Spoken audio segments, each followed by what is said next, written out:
হাই মোৰ ইউটিউব পৰিয়ালৰ কেনে আছে আজি মই নতুন টপিক লৈ আইছো ক্লাছ 9 আৰু 10 ৰ পৰীক্ষা চলি আছে জানি হাফেলি আৰু বাকি কেটা চলি আছে বাৰু ইউনিট টেষ্ট 6 to 8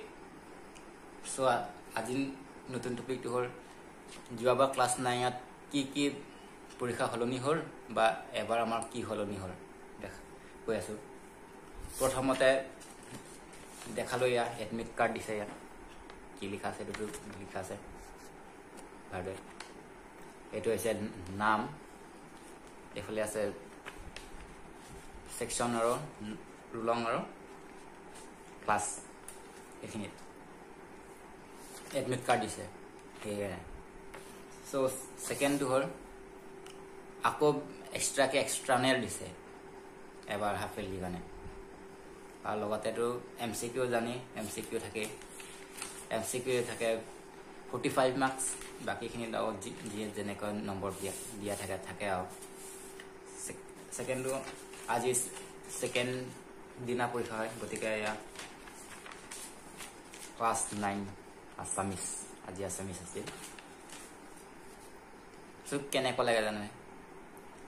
যে ক্লাছ 9 আৰু ক্লাছ 10 ৰ কোনো পাৰ্থক্য নহয় হ'ল পৰীক্ষাৰ মানে ক্লাছ 9 যেনেকুৱা পৰীক্ষা হৈছে ক্লাছ 10 এবাৰ তেনেকা পৰীক্ষা হৈছে খালি 6 to 8 অলপ বেলেগ ধৰণৰ হৈছে মানে তেনেকে হৈছিল তেনেকে আছে খালি কি হয় আমাৰ এতিয়া চৰকাৰে এনেকুৱা নিয়ম বনাইছে সো আমি প্ৰথম যেনে এন্ট্ৰি কৰাৰ পিছত কি হয় সহি কৰিব লগা হৈছিল চলিটো মই এনেকুৱা হৈছে দেই মই আচলি চলি কাৰণে তেনেকুৱা লাগিছে মই এনে তেনেকুৱা নহয় বেয়া হৈ থাকে সেকেন্ড এইটো এনেকুৱা প্ৰশ্ন কাগজ দিছে য'ত নৰ্মেল নহয় মানে তেনেকে নৰ্মেল কোনো লিখিব নোৱাৰে মানে তো ভিডিঅ কোৱেশ্চন লাগ দিয়ে এবাৰ ক্লাছ 8 কেটা কৈছো আহাবাৰলে তোমালোকে ক্লাছ 9 পাবা গতিকে সহজ বুলি নাভাবিবা পৰীক্ষাত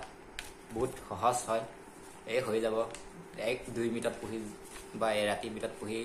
পৰীক্ষা দিম তেনেকৈ কিটা নাভাবিবা সো বহুত টান হয় আজি মই দি পেলাই মাথাটো গৰম হৈ গৈছে কি লিখিম হৈ গৈছে কোৱেশ্চন পেপাৰটো লৈ অলপ ভাবি চালো যিখিনি পাৰো সেইখিনি তো লিখিছে আৰু লগতে কি সেইকাৰণে আহা যোনটো নেক্সট এক্সাম যোনটো 8 পৰা 9 পাবা সেইকেইটা কৈছো বহুত টান হৈ গৈছে আগৰ বিলাকত না এক্সট্ৰানেল আহিছিলে না এডমিট কাৰ্ড দিছিলে এনেকুৱা এডমিট কাৰ্ড নাছিল এবাৰ এডমিট কাৰ্ড দিছে আৰু সহি কৰিব লগা হৈছে বহুতখিনিত নিয়ম বান্ধি দিয়া হৈছে এক্সট্ৰানেল আহিব মাজে মাজে চাব ক'ত কি কেনে কৈছা আমাৰ তেনেকে কোনো জেগা শ্ৰেণীত পঢ়ি গতিকে হাই ছেকেণ্ডেৰীলৈ নখলা যোনটো হাই স্কুল তাৰ পৰা আহিছে আৰু আমাৰ স্কুলৰ পৰাও বেলেগ সেইখন স্কুললৈ গৈছে নখলা হাই স্কুললৈ সো সেইখিনি ক'বলগীয়া আছিলে আৰু নেক্সটটো মই টিচাৰ বা আমি ক্লাছ 9 পঢ়িলে কি ভাবো বা কিমান ডাঙৰ মানুহ বুলি মই নিজকে ভাবো বা ক্লাছ 9 মানুহে ষ্টুডেণ্টে কিমান ডাঙৰ মানুহ ভাবে মই তাৰ ওপৰত টপিক ক'ম সো আজিলে সামৰো এইখিনি জনালো তোমালোকক যে ক্লাছ 8 পৰা ক্লাছ 9 ত পঢ়িবলৈ সৰু পঢ়িলে নহ'ব অলপ নিজকে বহুত প্ৰিপেয়াৰ কৰিব লাগিব পঢ়া শুনালৈ নহ'লে মোৰ নিচিনা আৰু কোৱেশ্চন পেপাৰ লৈ নমু কৰি থাকিব লাগিব কোৱেশ্চন পেপাৰ নমু কৰিব লাগিব যেনে তেনে পাছ কৰাটো নহ'লে হৈছে আৰু এক্সট্ৰানেলটো আহিবই আৰু কোৱেশ্চন পেপাৰ দেখাৰ লগে লগে কনফিউজ ক'ত কি লিখিম কেনেকৈ লিখিম কেনেকৈ